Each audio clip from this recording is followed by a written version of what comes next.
guys, good morning. So again, this is a solo flight day.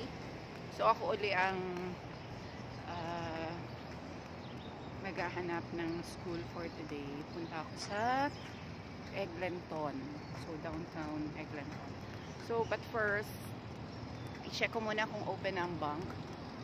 Kasi mag-update ako ng details. So by the way, that is the apartment na tinitirahan ng aking friend, si Sister Mia. So, ayan. She's living in the 12th floor of the building. So, eto siya guys. I-tour ko lang kayo for this morning. So, cold morning. So, yan, ang tataas ng building niya. Sobrang lamig. That's why I'm using the air buff. Okay. Yun. So, ngayon, ang ganda guys ng location niya kasi super lapit sa sa mga establishments na daily kailangan natin. So, we have here the metro and the banks. Also, there are dental clinics. Ayan. So, napaka-strategic ng area. So, sabi niya, she invited na dito na lang daw ako sa apartment nila maki-join. But, of course, tapusin ko muna yung doon kay Ate Bel kasi, yun, parating naman pa, hopefully pa makasunod sila Joseph. And, we're living together here para mas malapit yung biyahe ko galing sa apartment going to the school. Kasi pag dito ako galing, one ride lang ako ng bus. No need to ride in a subway. So pero pag galing ako doon sa Finch Avenue West, so medyo challenging lalo this upcoming winter. So ito winter na dito pero hindi pa siya nag-snow. Pero pag dumating ang time na madalas na yung pagbagsak ng mga snow, it would be difficult for me to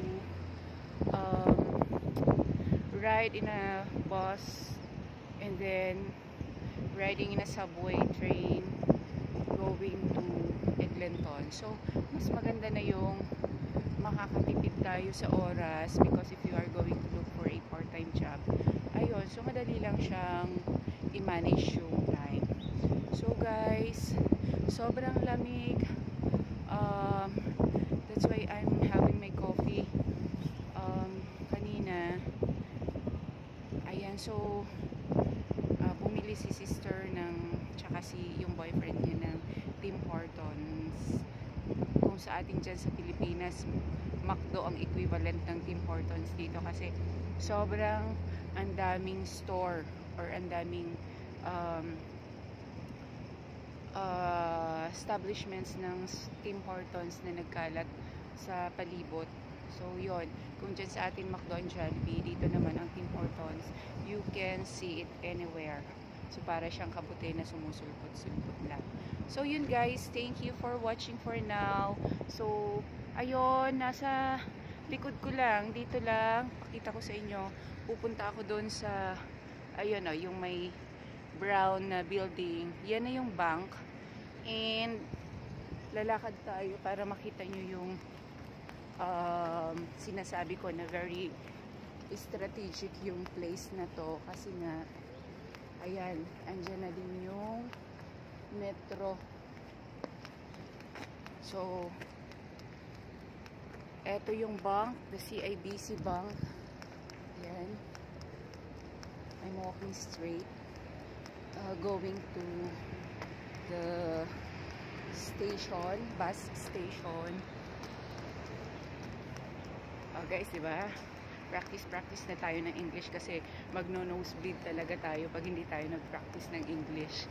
Ayan, kagaya kahapon, yung boyfriend ng sister ko ay Canadian citizen talaga. So,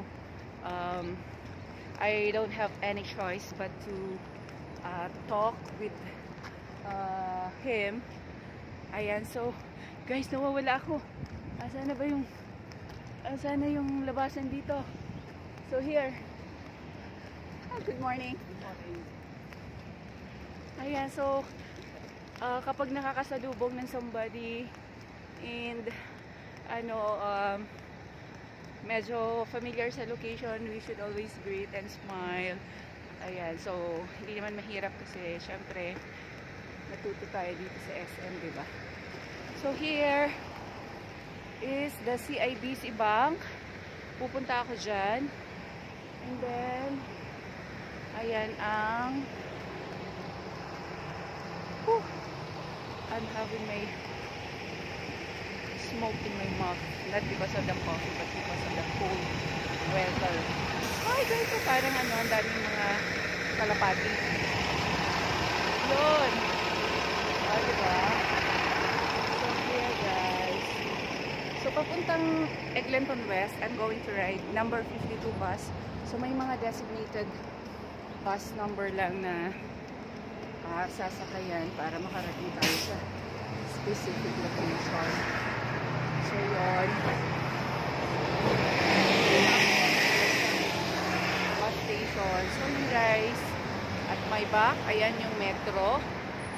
So walkathon lang ako galing dun sa apartment and very accessible. So doon naman sa likod ko yung CIBC. And this is Hill Street. Excuse me. Yeah, this is Hill Street. Okay. Here at Lawrence, Hill Street, Lawrence, Toronto. Ayan. Okay, so that's it for now guys. Thank you so much and have a nice day ahead. Thank you, bye-bye. So keep watching kasi itutour ko kayo sa mga pinupuntahan ko dito sa location ko sa Canada. So at least updated kayo sa kung saan ako pumupunta. And also I have my YouTube channel, JanetInCan.tv.com. So you can watch the videos na ina-upload ko para kasi sa Facebook ko ginagamit ko lang yung mga photos and videos for my reels, pero the details of the video ina-upload ko siya doon sa aking YouTube channel. Thank you so much and God bless.